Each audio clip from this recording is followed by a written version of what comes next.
Hey there, welcome to the Uplift. We got a great show for you, a great cast of characters as well. Among them, a blind race car driver whose incredible accomplishment on the track inspired a young boy who is also coping with life as a blind person. And an animal rescue that rallied the troops to make sure shelter cats and dogs had families to spend Thanksgiving with. Plus, David Begnaud meets a real-life guardian angel, emphasis on guardian, a former prison guard who was fired after performing a selfless act of kindness. Don't worry, it turned out to be a blessing in disguise. All that coming up. You know what you're watching, The Uplift.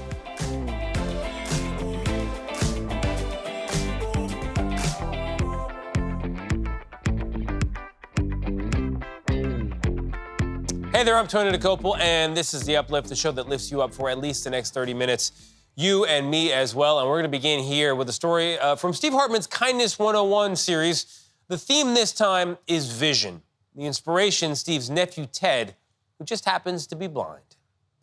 Good morning. I'm here with my daughter and sidekick, Meryl. Hello, everyone, and welcome to our lesson on vision. And for a definition, we go now to my son, Emmett, over at the dictionary desk. Good morning. So for the purposes of this lesson, I'm defining vision as the power to see into the future. Ooh, sounds magical. Almost like having your own personal crystal ball. That's so cool. How'd you do that? With vision, you're able to look past whatever problems you have in front of you today to the person that you can become. A vision of your future. And who better to teach us about vision than a person who is blind?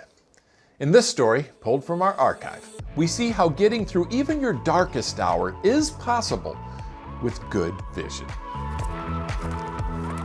I chose to tell this story mainly for an audience of one. Yes. This 12-year-old named Ted. Yes. Ted is my nephew, and he says sometimes his blindness feels insurmountable. I see. I thought like I was doomed. That does sound a little immature, but A woe is me kind of feeling? yes. I really want to be like everybody else sometimes, you know. And that's why, when I heard about this drag racer attempting to set a new world speed record, I thought Ted and others like him had to meet the driver. In 2012, Dan Parker of Columbus, Georgia, got in a crash. He suffered a traumatic brain injury so severe it blinded him. I never imagined I'd be back in the seat of a race car. But I've been a racer my whole life. I just had to figure out another way to do it. A machinist by trade, Dan got adaptive equipment so he could make parts, and then designed this entire race car. That just amazes me. What does he look like? Mustache and a beard? I don't have a mustache. You have a mustache? See? Whiskers? I hope nobody sees them. Oh, don't worry about it. That won't be an issue. Anyway, back to our story. Dan was attempting to set the Guinness record for fastest car driven blindfolded. Of course, no blindfold was needed, but he did have a special audio guidance system and, for safety purposes, a sighted driver next to him, hands hovering over the steering wheel just in case. It wasn't necessary. Dan went 211 miles an hour, set a record, and more importantly, an example. Ted, I want you to know that blindness is not what is stopping you. Surround yourself with believers and go for your dreams. You can make excuses or make it happen. New Guinness World Records title. Dan says inspiring the Teds of the world is the main reason he did this. And if my nephew is any indication, it was well worth the drive. If you can do that, well then I think I could easily pursue my dream. Wait, what about flying a plane? That's exactly what I wanted to come from this. Joining us now, my nephew Ted. Welcome to Kindness 101. It's great to be here. How's your facial hair coming, Ted? Bro, it's great. I mean, it's It nice looks and like you long. shaved. I did shave. I should also mention that after that story first aired, you got an offer. Yes, I got an invitation by a pilot. He was very generous. You ready to go? I'm ready. Okay, pull back. What was that like? So fun. It was amazing. We're flying. It's like driving a car, Well, wait, have you driven a car before? When I was younger, I did go down your driveway on a... This is news to me. Well, I had my mom's help, but you know. Oh, okay. So how have these examples and experiences changed your thinking? Like, it's opened the door and shown me everything that's possible in this world. What do you feel like you can't do now? What I can't do is be pessimistic. Ted, thanks so much for joining us. Of course, it's been a great pleasure. Great pleasure. You know, people always say to live in the moment, and that's great when things are going well. But when times are tough, it's just as important not to dwell, to look past the present, using not your eyes, but your vision. We'll see you next time. Until then, stay kind. No one better than Steve Hartman. Up next, visit the shelter that worked to make sure that rescue cats and dogs had a family to spend Thanksgiving with.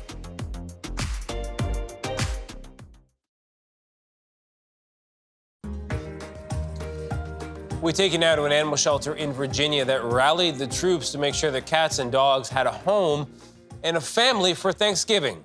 Here's Caitlin O'Kane. They say there's no place like home for the holidays, but when everyone goes home, animals in shelters may stay in their cages without families to spend time with. That's why Richmond Animal Care and Control in Virginia fosters out animals each Thanksgiving. About 9 years ago, and I remember it vividly, and I was thinking about how no one should spend Thanksgiving alone, human or animal. And we sort of dreamed up this program, an idea where we could foster out the animals that were in our shelter to the community for the Thanksgiving holiday. Director Christy Chips Peters says they usually send dozens of animals to homes for Thanksgiving break. Foster families start picking up pets the Sunday ahead of the holiday and keep them for about 2 weeks. The goal is that some of the fosters find a forever home. I think that if you are a go with the flow kind of person and you're flexible and you understand that this is a pet that is coming from a shelter environment that may have never lived in a home before, and it may take them some time to adjust, and that you're game to help them do that, I think a positive and can-do attitude is the number one thing that we look for in fosters. Really, it's just somebody that has the commitment and the space in their home and their hearts to just allow these pets to be happy and healthy for the time that they are in their care. Shelter volunteers stop by to feed the animals during the holiday, but there's nothing like a cozy turkey day at home. I picked one year and I was like, I can do Thanksgiving dinner because I eat earlier and I can come back and feed the animals, Thanksgiving dinner at night. And I remember doing that and thinking, man, wouldn't it be great if they could all go into a home for Thanksgiving and I wouldn't have to be here tucking them in, giving them their Thanksgiving meal in a cage. Peters says she hopes the program inspires other shelters to run special foster events for holidays and for pet lovers to volunteer to take in animals in need. Because just like a kid antsy to get out on holiday break, the animals feel the excitement too. The joy that just falls out of them is contagious, and it's so amazing to watch the matches happen, and the people just light up with joy, and the animals are so excited, and it's just a continuous train of happiness that all of us get to be witness to, and it's just, I can't say enough good things about it. It is the best. It's the best. Just the best. Coming up in just a moment, poet and painter Frida Hughes, daughter of renowned writers Sylvia Plath and Ted Hughes, tells us how a bird changed her life.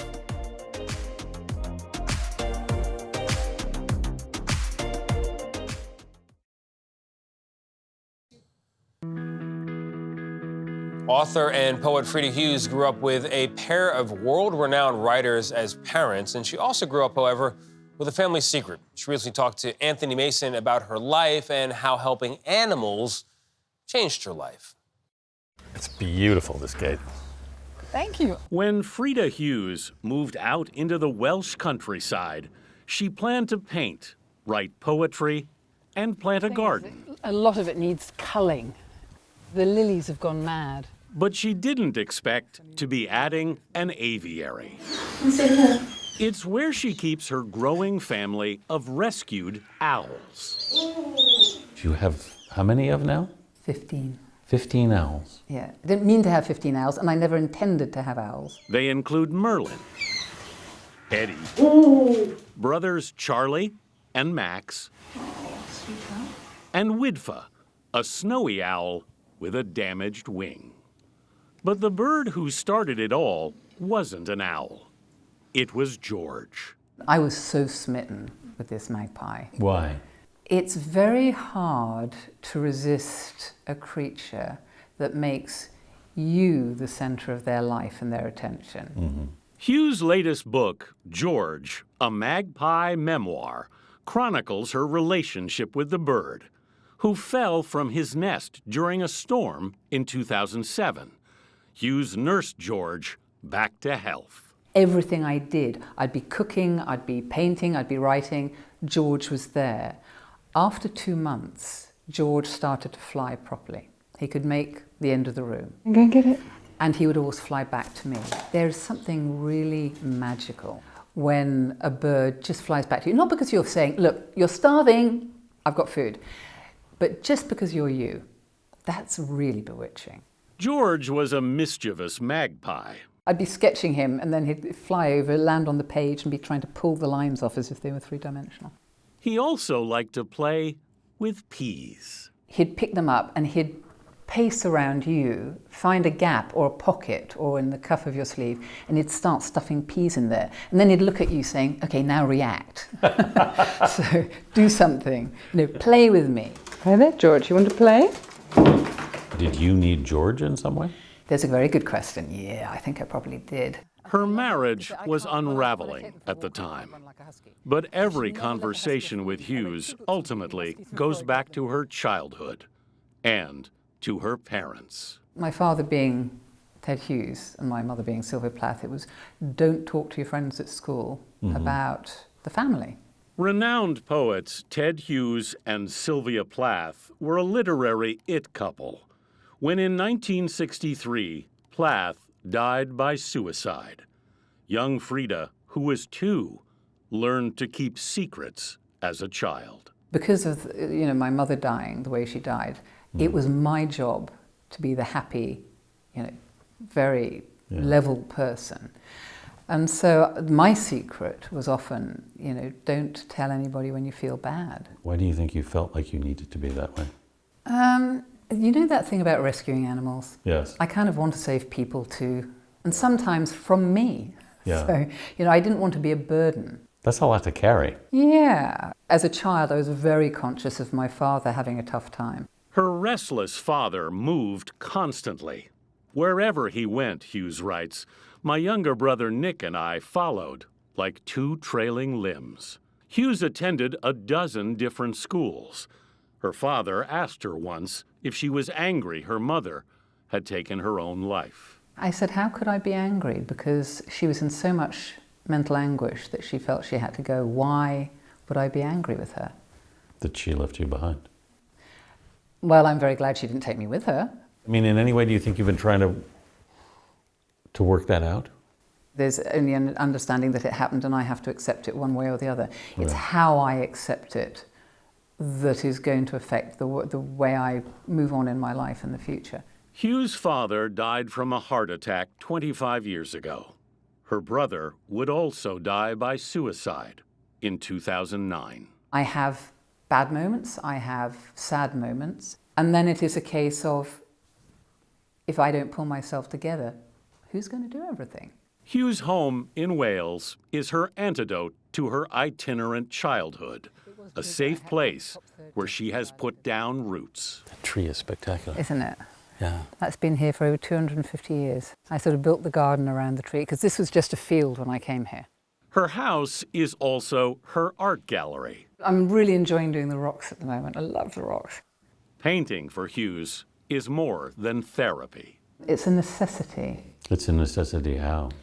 I don't want to go from the beginning of one year to another without having something physical to show that I actually lived during that year. That's one of my old frames. If Frida Hughes seems full of surprises, there's still one more. The woman who raises owls and writes poetry also races motorbikes. I live among some of the best roads in Great Britain. There's some pretty scary curves out here, though. That's why they're lovely roads. You don't want a straight line. Anybody can go in a straight line. She's the streak that flies through the Welsh countryside.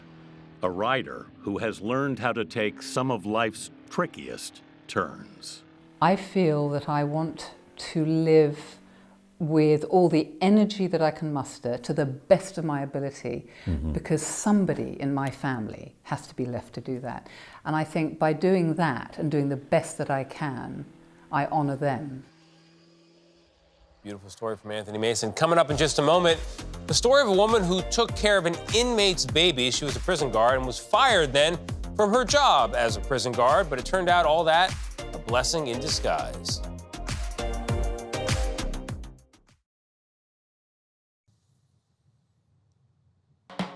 We want to introduce you now to a woman who lost her job for a selfless act of kindness, despite knowing there would be repercussions. It turned out that she made the right decision. Here's David Begnaud. You got your bed made up? Got your book bag? Roberta Bell is the kind of woman who wears her heart on her sleeve. Hey, my bun, you ready? Heck, she'd give it away in a heartbeat.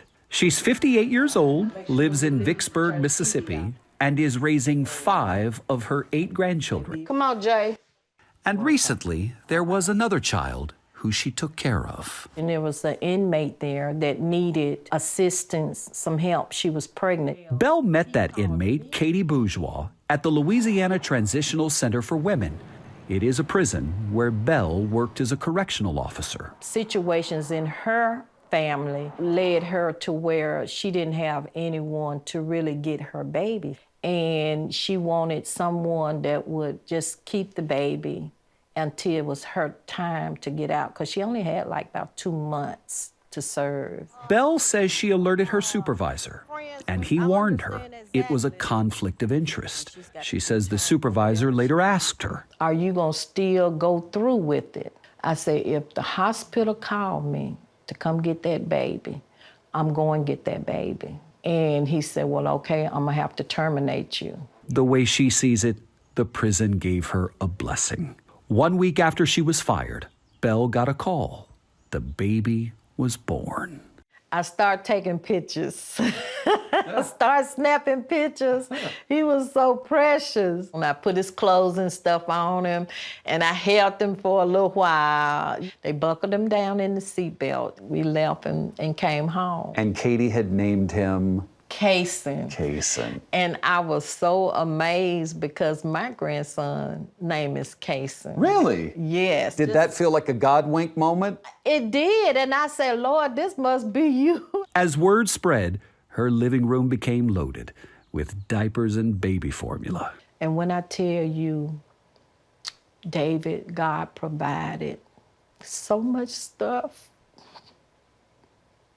People came by, agencies called.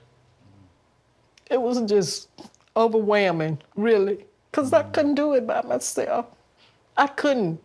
That was part of my ministry that I'm getting ready to start. Where are you taking me? To the Serenity House. Serenity House, as she calls it, is a double-wide trailer in the middle of rural Mississippi that she plans to make a transitional home for women leaving prison. When do you think you'll have it ready? I'm hoping it'll be ready before the first of the year. Because them ladies calling me. I bet they are.